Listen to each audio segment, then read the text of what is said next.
Clay? Well, we're going to slice them, and I'm going to make another vegetable mix, medley mix. Okay.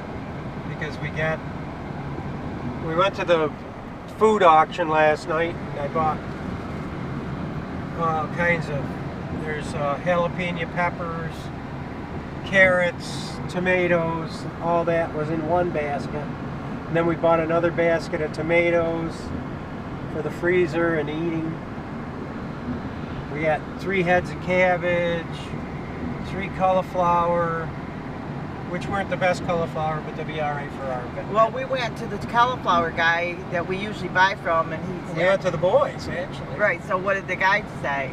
He said that the cauliflower didn't do that well this year, and that he hasn't tied them up yet, so it'll probably be another couple of weeks before he has any to sell. What's tied up for those people that don't know? Well, when you're growing cauliflower, the leaves get really long, and you take the leaves and you tie them up. You pull them all up over top of the head, and then you rubber band the ends of the leaves so that the head can grow in the dark and keep the head of cauliflower nice and white. Otherwise, they get sunburned and turn colors, and they don't look as appetizing as a nice white head of cauliflower. So you have to tie them up. It's called bleaching them. And we bought a bunch of peppers and more peppers for the freezer and for cooking and whatever. And we got bread, and we got... This is the Seneca River, by the way.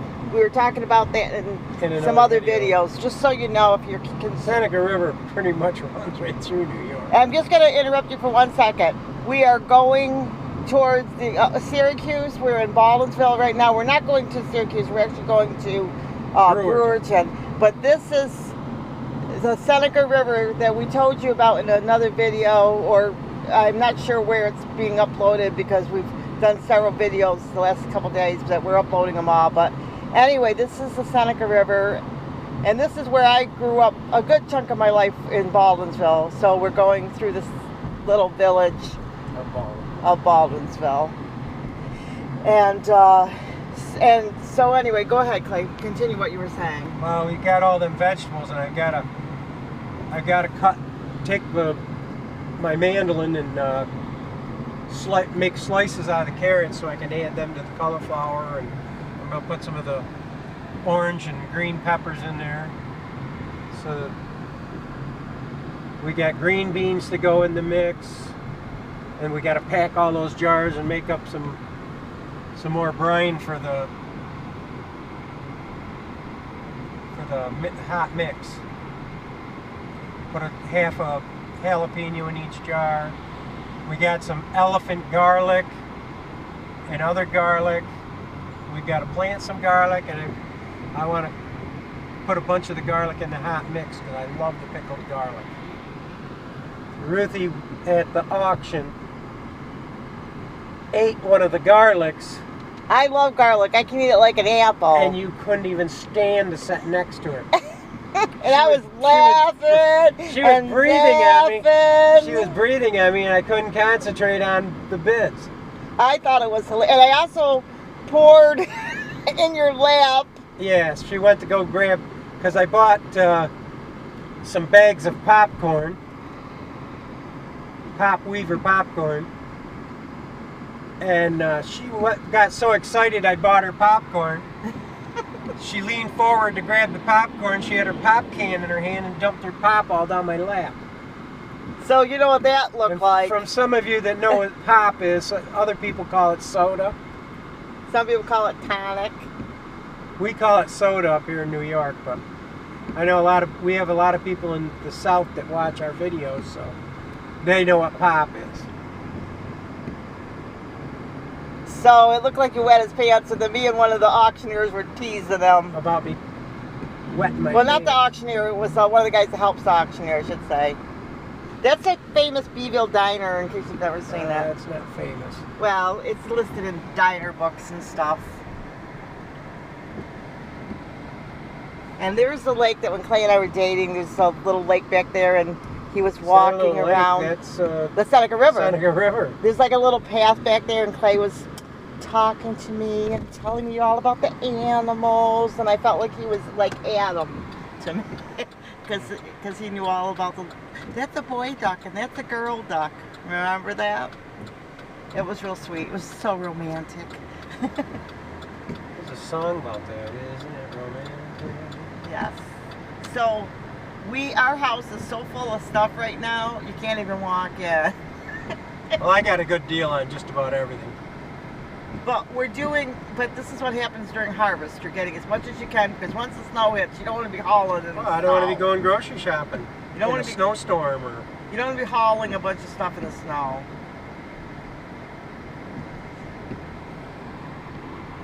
And I enjoy bidding it is. Oh, I love to watch Clay bid. That's half the fun of me going, is to sit with Clay while he's doing the bids. And I usually help him because he had the hip surgery, so I'll carry stuff in and out, and I'll continue to bid. And he continues to bid. People have offered to help me, but I usually, to me it's like, hey, I'm trying to lose weight. It's like going to the gym for me. Clay will help me if I want him to, but I usually figure, hey, why go to the gym? But if I'm outside, I can't bid. Right, but I figured, why go to the gym when I can just do some extra lifting and stuff on the farm? After a while I won't have that luxury because I might be too old to do it, but maybe I might be because I've worked those muscles. Because if you don't use it, you lose it. So he can bed, I can exercise, and we're both happy, right, dear? Yep. And then I get all excited every time we buy something. I carry it all in the house anyway, so that she can start putting things in right. place. We have a system to keep everything. A lot of people at the auction don't see it. Right. Some people don't understand why this wife is carrying all this stuff out. But the thing about it is... But she wants me to keep bidding for stuff. And they'll offer to help me and things like that. And I really don't want them to because I want to exercise. But it was really funny because yesterday, because I was going in and out, I was soaking wet. And I came in laughing. And I was laughing because you got to, hey, you got to just enjoy it. There's other women and men that do that, stuff. So it was kind of fun. The auction's always fun. It's always fun. But it's not for everybody, because if you don't know how to bid, you might go home unhappy. So... Well, a lot of them were mad because they didn't want to bid at all, so... Yeah, they'd feel... People get upset sometimes if they don't bid at all, and then they wonder why they didn't get the stuff they wanted. Like Clay, they had the peanut butter chips come up. Clay bid on them. Then nobody bid on them. Then you hear this big awe in the background because he got them for, what did you get those for? Well, they went awe because when he asked me how many I wanted, I asked how many there were, and he said, the whole case, there's 12 in the case. I said, I'll take them all. Yeah, then everybody went, ugh. Yeah. But if they wanted them, they should have bid. Right, that's what happens at auctions sometimes. You just got to go like you're going, you're going to supply for your family. We're going to fill our freezers and cupboards for the winter. Yes. But that's why we go to the auction. So we do our grocery shopping, we do our auctions. Right now we're headed to my sister's house. Taking some of the vegetables to Yeah, her. we wanted to bring her some vegetables because my sister is really sweet and she's given me a lot of things. So we're going to give her some stuff. She has a bag of clothing for me. So a lot of times when you see my pretty clothes, my sister has given me a lot of clothing. Not that my husband won't buy me clothing, but I used to do that years ago too. I'd get but she wears it for once or twice and then she wants to get rid of it. I don't understand that. Well, yeah, but I come from this area too, and I used to do the same thing. I come from a world that you bought a pair of jeans and you wore them for 20 years. Yeah, see, I come from a world where every weekend what you do is you go shopping. And if you make a lot of money, every weekend I'd go out and spend $300 worth of clothes every single weekend. And I come from the world that if you bought a pair of jeans, you didn't replace them until they wore out. So every week, that's what you do. You buy all the pretty clothes, and then when you go, oh, my closet's too full, you give it to all your friends, or usually your family, or you donate it to the Salvation Army. And I've had friends that call me on the phone and say, why'd you donate that? But I wanted to donate it to the Salvation Army. I usually give my stuff to my family first, and if my family didn't want it, I would donate it. No, not just Salvation Army, the clothing center, local clothing well, center. Here, yeah, where we live, we're here locally, you can donate locally, but that's how I grew up. So we're going to see my sister. She has much clothes she doesn't want. She's going to give it to me. We're in Belgium, Germany now. Yeah. Well, it's Belgium. in New York. But it's just a different lifestyle. Doesn't mean anybody's right or wrong. I live the other lifestyle. I used to order food, send my kids home food from the restaurant because I was working too many hours. And, you know, he was like a teenager, and I'd send him home like a pizza, or there used to be a really nice like restaurant that had like full meals. I used to send him home meals if we had to work late or something, so he'd have a nice supper. And I used to eat out all the time, to the point where I hate going out to eat. Except Clay and I go out sometimes, but I don't. To me, to sit down and wait and go. I don't like to have to wait. And the first thing I look for is see if they're wearing gloves. It's hard when you live in the country because you cook so good. To go out to eat feels like, why am I spending, you know, $25 or $15 a meal or $10 a meal when I can go at home and it tastes better? It seems like a waste of money when you live in the country. When you live in the city and you're working all the time, you're happy to have a good meal because you never get to eat anything but fast food. But I hate going out to eat because when I grew up, my mom and dad owned a company, and every single night, my father, like I'm talking like midnight, would say, hey, we're all going out to eat. And he didn't leave his kids home alone. So, I mean, I remember even on school nights, getting out of bed, going out to eat at a restaurant, going back home, getting up for school in the morning. I know it sounds crazy to other people, but it was just, I was raised in a different, like I said, my father was a businessman, and he took very good care of his children, and we all had air conditioners and TVs in our room, and in that day, that was a big thing, and we had a beautiful home and all that. My father was a very down-to-earth man. His children didn't know how successful he was because he was very humble. And it was nice because, you know, we grew up and we learned to be normal, I guess I'll say it that way, and normal people. I remember just all kinds of good things. But anyway, I don't like to go out to eat. And so, it's just a different lifestyle. I don't mind going out to eat. No, I like to go out to eat, but I don't like to go out to eat every single meal. Yeah, but I don't like going anywhere where I see them coming in and out of the kitchen, and the people in the kitchen are not wearing gloves. Well, that's a farmer thing now. Because after you deal with food all the time and stuff, you don't mind factories and things like that because you know how fussy, to be honest with you, our food in America is very, very good. But there's regulations. There's a lot of regulations. So I worked in factory work my whole life on production lines and maintenance, and you don't just walk over and fix the machine and walk away. Everything has to be re-cleaned and everything else before you can start back up. And I worked up near Clay for a very short time. I said, hey, let's just get a job local, and I took a job at a factory, which I thought at that time it was just totally new to me, and I actually loved it. It was one of my favorite jobs. But I saw how picky they were about the apples, and I'm thinking, we have no problem with American food at all when I saw that. And even all the chicken farms, that they are so picky. I was actually surprised anything got out the door. So it was really a nice job. You know, I was always in sales and stuff, and it was nice because I tried something different, and I could see how God's hand was in that, because it helped me a lot to work at that factory to see how things are processed for my new way of life. But anyway, that being said, Clay and I actually prefer the fast food restaurants because we know that they're a little bit more fussy about. And they have to wear the gloves. I'm not saying that all the restaurants out there are dirty or anything, but I just know how fussy they are. Yeah, we went to one restaurant, and I watched the kitchen, and they weren't wearing gloves. And the three of us went out to dinner, and we come back, and every one of us had food poisoning. And then, that was the last. Well, we didn't have food poisoning, did we? The beginning of it. The stomach virus, the diarrhea, we had the whole 9 yards. Well, and this is, and I said that we'd never go back to that restaurant again, and any restaurant we go to from now on, anybody in that kitchen better be wearing gloves. Well, I'll tell you something else that happened last year to us.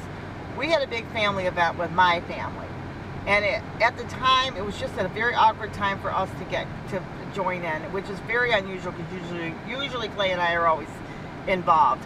But what happened was this. I prayed about it, and I felt like that this time we should skip not going. Well, just to tell you, my niece got food poisoning so bad from that restaurant she went to the hospital. I am so glad that we didn't go. Because sometimes you think, why, it's like, it was just a very odd thing because we always would go, and it was just like, wow, that was so different, and we didn't get food poisoning. Now I'm not saying the people that went were bad or anything. It's just, you can see, it's just one of those things. It was something that she ate that probably nobody else had. Yeah, well, I think other people were sick, but she got it the worst, and I felt we didn't know what was wrong with her. Everybody was like, "What's wrong with what happened?" And then when it all came down, she got food poisoning, is what had happened. So we didn't know because it wasn't like, it wasn't like we talked to everybody every day. We just knew she was sick, and then we found out that she had food poisoning. So we knew she was in the hospital. We didn't know what had happened. And then they said she got food poisoning from that restaurant. So I feel bad for her. So anyway, this is a mall. It's not open yet. This is a, what is it, Clay Mall, if you like malls. Great Northern. Great Northern Mall. Boy, not thinking, you should know it's 8:30. I'm still drinking my coffee. It's almost 9, babe. Oh yeah, I know. We've been staying up. Boy, I'll tell you, this retirement's great because we used to get up at 3 and. She woke up grumpy this morning, and then I had to get my coffee. Yeah, sometimes I wake up grumpy, and sometimes I let them sleep.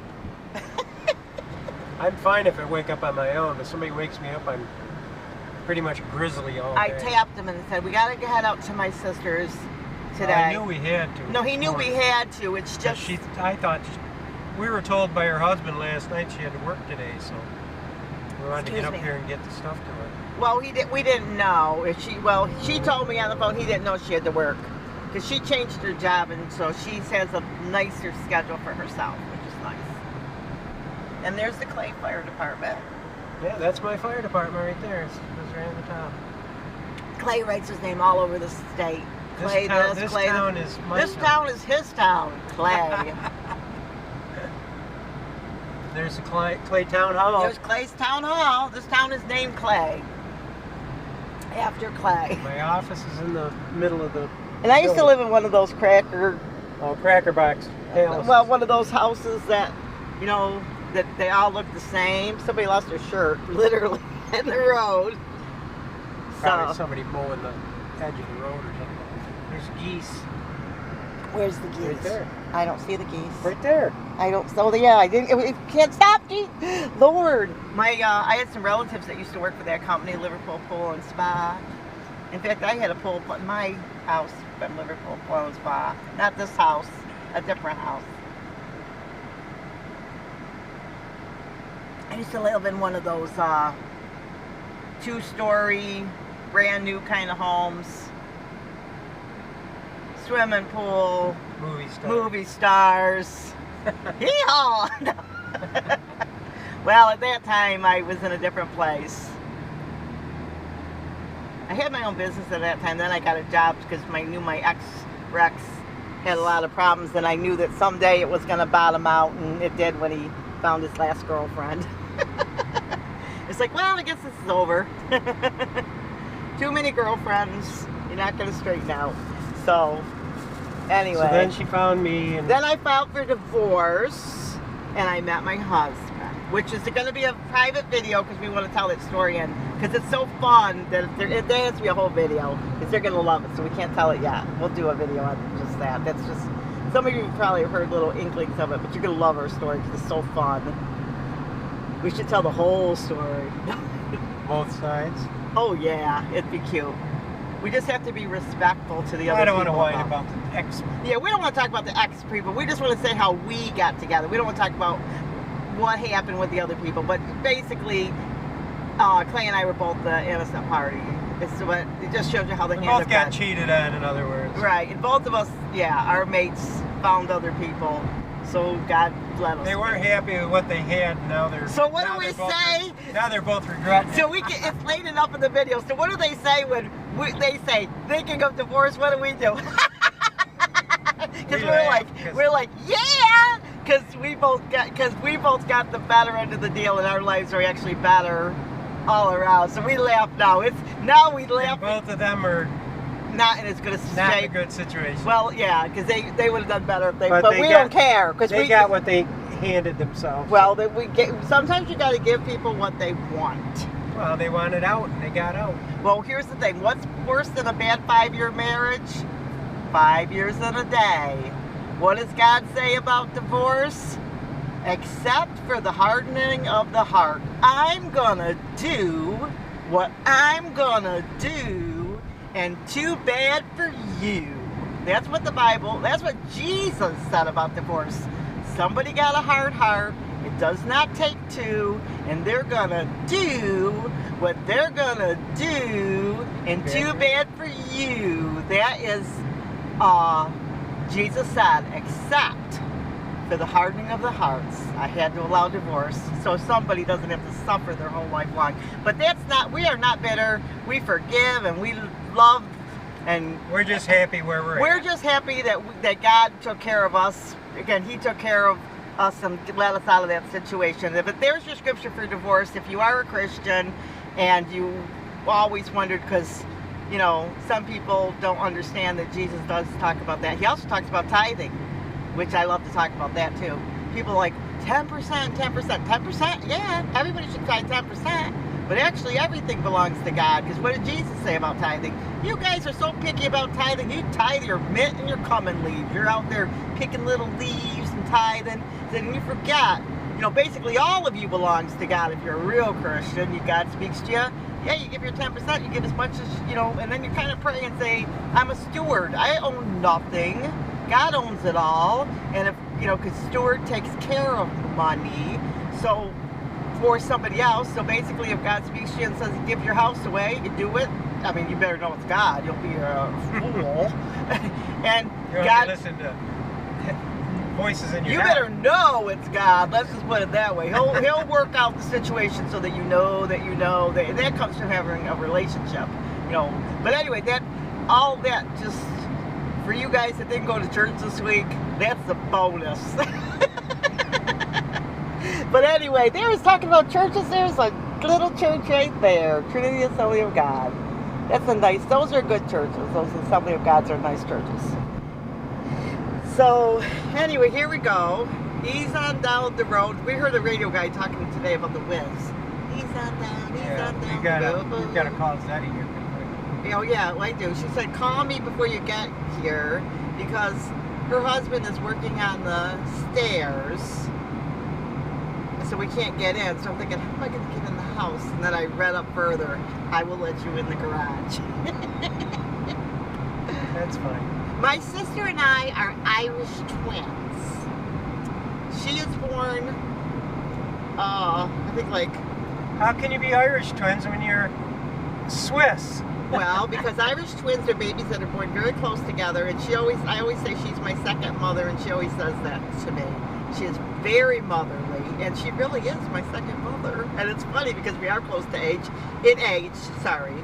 and she is not that much older than me. And if curious minds want to know, I am number 6 of 7 children. And where do you fall?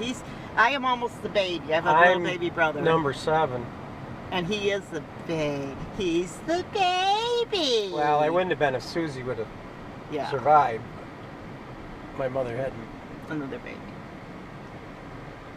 But he's the baby. And I used to be the baby girl because we had all these girls. I have 2 brothers and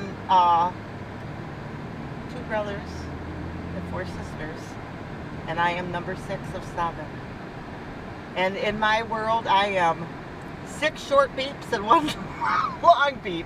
Because that's how my father used to call us when he was working. He had a buzzer. And I heard those 6 short beeps and 1 long one. That means Daddy wanted me to come down in the print shop where he was. The presses were loud, guys. I was probably more than number 7 because before my dad and my mom met, both of them had been divorced before. Well, my dad was divorced. My mother was a widow. My mother had 1 son and my dad had 2 daughters before they met and had the 5, almost 6 of the rest of us. So of a lovely lady. There was enough kids. Let's put it that way. But when I was growing up, there was like 5 of us in the house. But that was enough. That was enough. And some of my oldest sister's 14 years older than me, and I never remember her being in the house. And my parents had 3 older children, then they took a break and had 4 more. And there's a world of difference in how we all are too. It is funny. We all get along, but it's just different. We just different in how we are. I'm gonna stop your video because. Oh yes, we're almost at my sister's. We're getting closer to where she lives. Okay, guys. You got to give her a couple minutes warning. So. Yes. Remember, big or small. You too can be a backyard farm. You too. Go ahead, say it again. You too can be a backyard farm. And so with that, God bless. Thank you. We'll see you in the next video. Bye-bye.